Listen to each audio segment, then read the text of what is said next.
Okay, so I'm gonna not look at the chat for this. This is something very personal. But I want people to understand some things. Um, and Today I had to go through a long, like a not it was a good meeting, I guess, about my disability and the spinal bifida program that I'm in and stuff like that, and how they can better help us. And I kind of got a little upset up there because they've been telling me because I just barely got it, even though I applied in 1996, and they're like, "You can only give, we can only give you back pay to 2020 and back whatever to 2020 because that's when the program started." And I found out that this woman, there was two people and me and this other woman in this session today, and she's like no, it's been going on for a while, and I was like, yeah, whatever, you don't know what you're talking about. And then she mentioned again, she's like, well, I've been in this program since 1998. And that just the anger started growing, right? And then a while ago in I'm in the spinal bifida group because if you don't know, I do have spinal bifida. It's one of my 8 birth defects. And this woman, Christina Conroy, was asking, "Hello, everyone. Question for you. I'm a psychology student hoping to get a job in the medical field as a patient advocate caseworker working with patients and families affected by spina bifida. My question is for you. What are some of the things that families and children affected by spina bifida need the most assistance with?" And my response was, "How much time do you got?" And then she actually hit me back on it today, and she's like, as much time as needed, right? And I just gone through this experience with the spina bifida group for our insurance program and stuff, and so I just started typing, and I started thinking, this isn't just good information for this woman to know as a psychologist.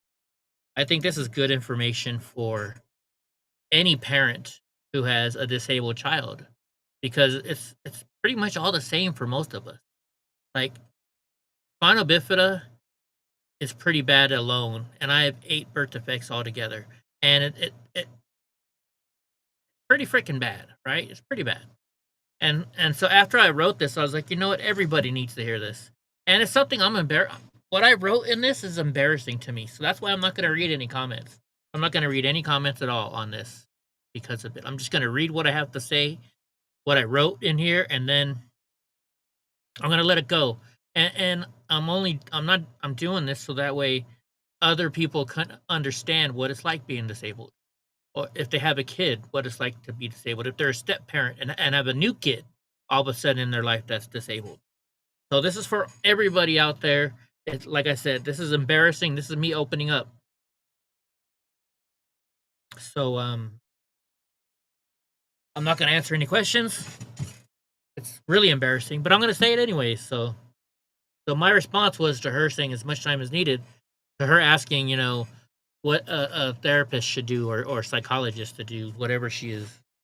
So I said it's an insane amount to go over, at least on my side.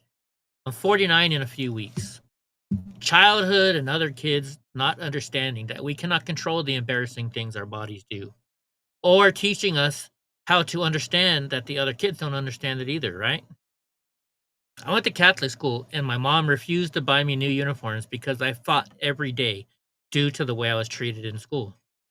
Having step parents who really do not understand the struggle, dating and the struggles there, alcoholism and drug addictions caused by the depression, and more than anything else, the pain. I broke my pelvis one day when I was 16. We didn't know it because I felt the pain in my knee, and I said, it hurts less than my everyday pain. The doctors couldn't find it. A few days later, I came ill with an infection. After many tests, they finally took a full body x ray and they found out that I had a broken pelvis. The doctor then told my parents that if that is less than my normal daily pain, that I lived in excruciating pain every single day and I needed to be treated. Well, thanks to the people who abuse drugs, we can no longer get the pain relief we need, right? I'm lucky to get 3 pain pills a day, and it takes 2 just to stop the pain enough to get out of bed. How do I cope with it, you ask? I can drink a full 750 milliliter bottle of Crown Royal straight in a night. Takes away the pain, but can you imagine my liver? And many of you know here on my show, it's not just my liver, it's my attitude, How all of a sudden I decide I have the ability to tell everybody that I've wanted to tell to go fuck themselves, to go fuck themselves.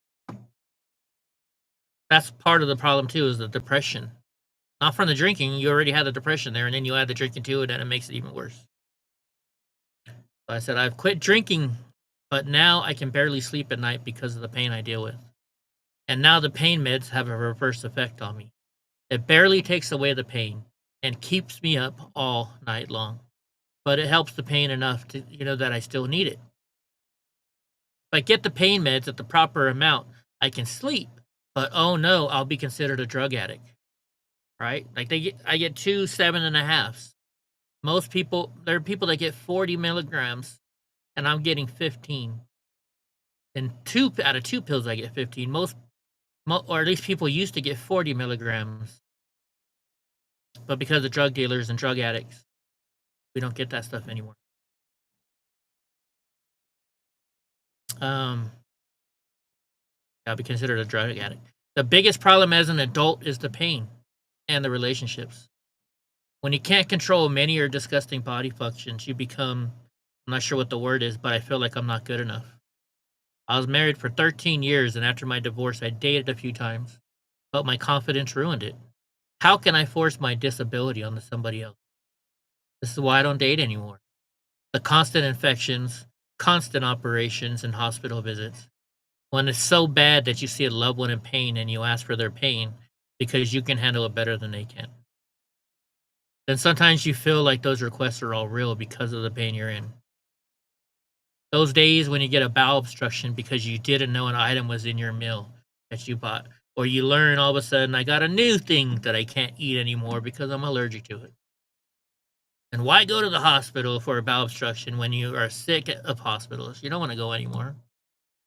You don't want a damn NG tube down your nose because that thing, it hurts going down, it coming out, and every time you move your head for those 3 days, you're stuck with it.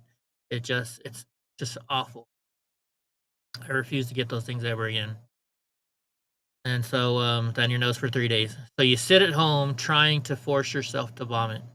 You're in so much pain, you get sick and tired of trying to get to the bathroom so that you have a trash bag next to you and no one around you, and another one around you like a diaper, in hopes that it clears soon. Because when it does clear, like I said, I can't control most of my body function. So I have to do that. It's embarrassing. But sometimes I have to I can't take 20 showers a day. So I'll have to sit there in a trash bag, cut little holes in it, and make it into like a diaper type thing. Another reason why you don't want to date anybody.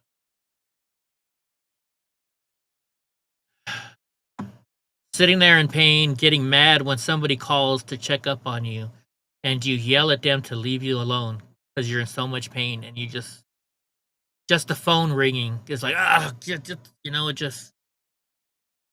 just dying of pain. You're laying there writhing in pain on the floor, and you got somebody calling you who's just, all they want to do is make sure you're okay.